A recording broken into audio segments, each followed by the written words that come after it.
بسم اللہ الرحمن الرحیم۔ تمام دیکھنے والوں اور سننے والوں کو السلام علیکم۔ آپ دیکھ رہے ہیں شان وائس چینل۔ پیارے دوستو، آج ہم آپ کی خدمت میں معلومات سے بھرپور ویڈیو لے کر آئے ہیں، تو چلیں ویڈیو کو شروع کرتے ہیں۔ حضرت سلیمان علیہ السلام کو خشکی، تری، انسانوں، جنوں، حیوانوں اور تمام مخلوقات کا حکمران بنایا گیا تھا، اس لیے کہ ان کے حکم پر سب کچھ چلتا تھا۔ انہیں ایک اڑنے والا تخت بھی عطا کیا گیا تھا، اسے تخت کہیں یا قالین، لیکن یہ ہوا میں پرواز کرتا تھا۔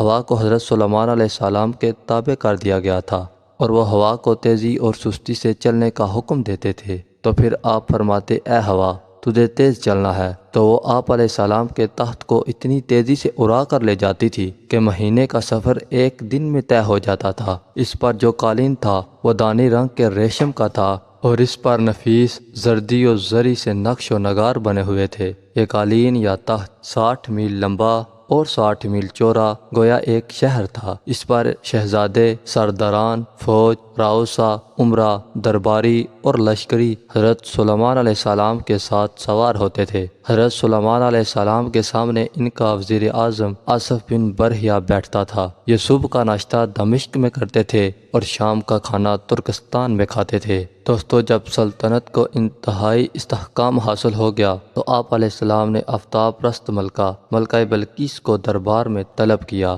وہ حاضر ہوئی اور اس نے حضرت سلیمان علیہ السلام کی عظمت و شوکت دیکھی تو اسے بڑی حیرت ہوئی۔ ابھی تک وہ آفتاب پرستی کرتی تھی، مگر یہاں اسے خدائے بزرگ و برتر کی عبادت کی تلقین مل گئی۔ ملکہ نے ایک خدا کی عبادت شروع کر دی۔ ملکہ سبا مہمان کی حیثیت سے آپ علیہ السلام کے پاس کافی دن رہی۔ اس نے حضرت سلیمان علیہ السلام کے عجیب و غریب شہر نما تخت کو دیکھا تو اس کو خواہش ہوئی تو وہ بھی ان کے ساتھ اس تخت پر سیر و سفر کرے۔ چنانچہ اس نے حضرت سلیمان علیہ السلام سے کہا، اے اللہ کے نبی، آپ ہر روز تخت پر بیٹھ کر فضاؤں میں سفر کرتے ہیں اور تمام دنیا کے گرد پھرتے ہیں، اور مجھے بھی اپنے ساتھ لے چلیں اور کسی ایسے جزیرے پر تخت کو اتاریں جہاں اس دنیا سے مختلف ماحول ہو۔ تو آپ علیہ السلام نے ہوا کو حکم دیا کہ وہ ملکہ سبا کی خواہش کو پورا کرے۔ چنانچہ ہوا نے ان سب کو اڑا کر ایک جزیرے پر اتار دیا۔ روایت ہے، حضرت سلیمان علیہ السلام کا تخت جہاں ہوا نے اتارا تھا وہاں 7 سمندروں کے بیچ کی جگہ تھی۔ دوستو، ملکہ سبا یہاں کا سبزہ اور آب روا دیکھ کر بہت خوش ہوئی۔ یہاں اس نے گورے دیکھے جن کے بازوؤں پر سے پر نکلے ہوئے تھے، تو ان گوروں نے حضرت سلیمان علیہ السلام اور ان کے لشکر کو دیکھا تو گھبرا کر پرندوں کی طرح پرواز کر گئے۔ یہ گورے حضرت سلیمان علیہ السلام کو بہت پسند آئے تھے، لیکن اب وہ ان کی دست رس سے نکل گئے تھے۔ ملکہ سبا نے بھی ان گوروں کو بہت پسند کیا، لیکن وہ انہیں ابھی اچھی طرح دیکھ بھی نہ سکی تھی کہ گورے پرواز کر کے نظروں سے اوجھل ہو گئے۔ حضرت سلیمان علیہ السلام وہاں سے واپس آئے تو انہیں ان گوروں کو اپنے پاس بلوانے کی فکر ہوئی۔ حضرت سلیمان علیہ السلام نے جنوں کو حکم دیا کہ وہ گورے جہاں کہیں بھی ہوں وہاں سے پکڑ کر لائیں۔ ان جنوں نے کہا، حضرت ہم خشکی کے جن دریاؤں اور سمندروں پر اختیار نہیں رکھتے، وہ گورے سمندروں میں روپوش ہو چکے ہیں، تو اس لیے اب انہیں اگر کوئی لا سکتا ہے تو وہاں کا ایک سمندری جن ہے۔ تو حضرت سلیمان علیہ السلام نے پوچھا، وہ جن جس کا سمندر پر اختیار ہے وہ کہاں ہے؟ تو جنہوں نے جواب دیا، اس جن نے آپ کی اطاعت قبول نہیں کی ہے اور وہ آپ سے باغی ہو کر کہیں سمندروں کی تہ میں چھپ گیا ہے۔ اگر آپ حکم دیں تو اس کو کسی ترکیب سے یہاں لایا جائے۔ حضرت سلیمان علیہ السلام نے اس جن کو کسی بھی طرح حاصل کرنے کا حکم دیا۔ دوستو، یہ جن سمندر کے پاس پہنچ کر آواز بلند کرنے لگے، اے سمندری جنوں کے بادشاہ، اب باہر نکلا، کیونکہ جن کے خوف سے تو نے سمندر کی تہ میں پناہ لے رکھی ہے ان کا انتقال ہو گیا ہے اور اب تمام جن آزاد ہو چکے ہیں۔ سمندری جنوں کے بادشاہ نے سمندروں کی تہ میں جنوں کی آواز سنی تو وہیں سے پوچھا، کیا واقعہ ہی حضرت سلیمان علیہ السلام کا انتقال ہو چکا ہے؟ تو خشکی کے جنوں نے انہیں یقین دلایا کہ تم اپنے ساتھیوں کے ساتھ باہر آ جاؤ۔ لہذا سمندری جن اپنے ساتھیوں کے ساتھ خشکی پر آ گیا۔ اس جن کو اور اس کے ساتھیوں کو خشکی پر آتے ہی گرفتار کر کے حضرت سلیمان علیہ السلام کے سامنے پیش کر دیا گیا۔ حضرت سلیمان علیہ السلام نے ان سے پوچھا، کیا ہر تم سمندروں کی تہ میں کیوں چھپے تھے؟ یہ جن تھر تھر کانپ رہے تھے۔ جنوں کے بادشاہ نے عرض کیا، حضرت آزادی کس کو پیاری نہیں ہوتی؟ بس اسی آزادی کے لیے ہم سب سمندر کی تہ میں چھپ گئے تھے۔ حضرت سلیمان علیہ السلام نے ان سے پوچھا، اب تم سب قیدیوں کی طرح میرے سامنے موجود ہو، بتاؤ اب کیا کہتے ہو؟ جنوں کے بادشاہ نے جواب دیا کہ اب ہم سب آپ کے اطاعت گزار ہیں اور آپ جو حکم دیں گے ہم اس کی تعمیل کریں گے۔ حضرت سلیمان علیہ السلام نے ان کو حکم دیا کہ میں ملکہ سبا بلقیس کے ساتھ ایک جزیرے میں گیا تھا۔ وہ جزیرہ کہیں 7 سمندروں کے درمیان میں موجود ہے۔ ہم نے وہاں گوروں کی عجیب و غریب نسل دیکھی ہے اور گوروں کے بازوؤں پر پر ہیں، تو انہوں نے ہمیں دیکھا تو دیکھتے ہی پرواز کر گئے۔ اب کچھ پتہ نہیں کہ وہ گھوڑے اس وقت کہاں ہے۔ یہ سن کر سمندری جنوں کے سربراہ نے کہا کہ ہمیں معلوم ہے کہ وہ آپ کے خوف سے کہاں چھپ گئے ہیں۔ حضرت سلیمان علیہ السلام نے اسے حکم دیا کہ اب تم ان گوروں کو ہمارے سامنے حاضر کرو، لیکن ان جنوں نے ایک عجیب سی دشواری بیان کی۔ اے اللہ کے نبی،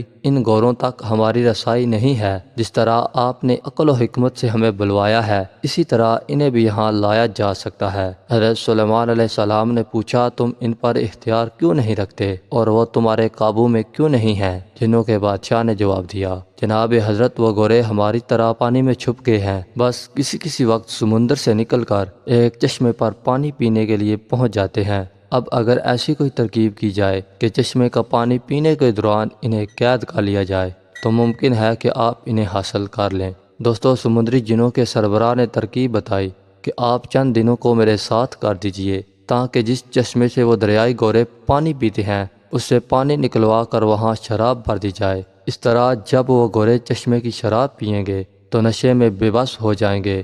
اس حالت میں ہم ان سب کو گرفتار کر کے آپ کی خدمت میں حاضر کر دیں گے۔ لہٰذا جن اپنے ساتھیوں کے ساتھ اس چشمے پر پہنچا اور اسے خالی کر کے اس میں شراب بھر دی۔ سب انتظار کرنے لگے۔ کافی دیر بعد کچھ گورے سمندر سے باہر نکلے اور چشمے پر پہنچ گئے۔ جنہوں نے ان گوروں کی گنتی کی، یہ کل 40 تھے۔ ان 40 گوروں نے جی بھر کر چشمے کی شراب پی تو پھر کچھ دیر بعد میں نشہ چڑھنے لگا تو وہ الٹی سیدھی حرکات کرنے لگے۔ اس دوران جنوں کے بادشاہ نے اپنے ساتھیوں کو حکم دیا کہ ان سب کو گرفتار کر دیا جائے۔ چنانچہ ان گوروں کو باندھ کر بے بس کر کے حضرت سلیمان علیہ السلام کی خدمت میں پیش کر دیا گیا۔ دوستو، یہ عصر سے کچھ وقت پہلے کا واقعہ ہے جب انہیں حضرت سلیمان علیہ السلام کی خدمت میں پیش کیا گیا اور وہ انہیں دیکھ کر دنگ رہ گئے اور کافی دیر تک انہیں دیکھتے رہے۔ ان کی محویت کا عالم یہ تھا کہ وہ عصر کی نماز نہ پڑھ سکے اور ان دریائی گوروں کی لطافت اور خوبیاں دیکھتے رہے۔ ان کی اس محویت اور دلچسپی میں عصر کی نماز کا وقت نکل گیا۔ گوروں کو استبل میں بند کر دیا گیا اور اسی وقت حضرت جبریل علیہ السلام حاضر ہوئے اور سلیمان علیہ السلام کو خبردار کیا، اے سلیمان، تم دنیا کے مال کی محبت میں اتنے مشغول اور گرفتار ہو گئے کہ نماز عصر بھی ادا نہ کر سکے۔ اللہ کو تمہاری یہ مشغولیت پسند نہیں آئی۔ حضرت سلیمان علیہ السلام نے بے حد توبہ اور استغفار کی اور سجدے میں گر کر دیر تک روتے رہے اور وہ کہہ رہے تھے کہ میں نے مال کو دوست رکھا اور اپنے رب کی یاد سے غافل ہو گیا اور سورج چھپ گیا۔ ہم امید کرتے ہیں یہ ویڈیو آپ دوستوں کو پسند آئی ہوگی۔ ویڈیو پسند آئے تو لائک اور شیئر ضرور کر دیجئے گا اور آنے والی ویڈیوز کے لیے ہمارے چینل کو سبسکرائب کر دیں اور ساتھ میں موجود بیل آئیکن کو دبا دیں تاکہ ہماری ہر نئی آنے والی ویڈیو سب سے پہلے آپ تک پہنچے۔ تو دوستو، مجھے اجازت دیجیے۔ زندگی رہی تو اگلی بار ایک اور ویڈیو لے کر آپ کی خدمت میں حاضر ہوں گے۔ تب تک کے لیے اللہ حافظ۔ دعاؤں میں یاد رکھیے گا۔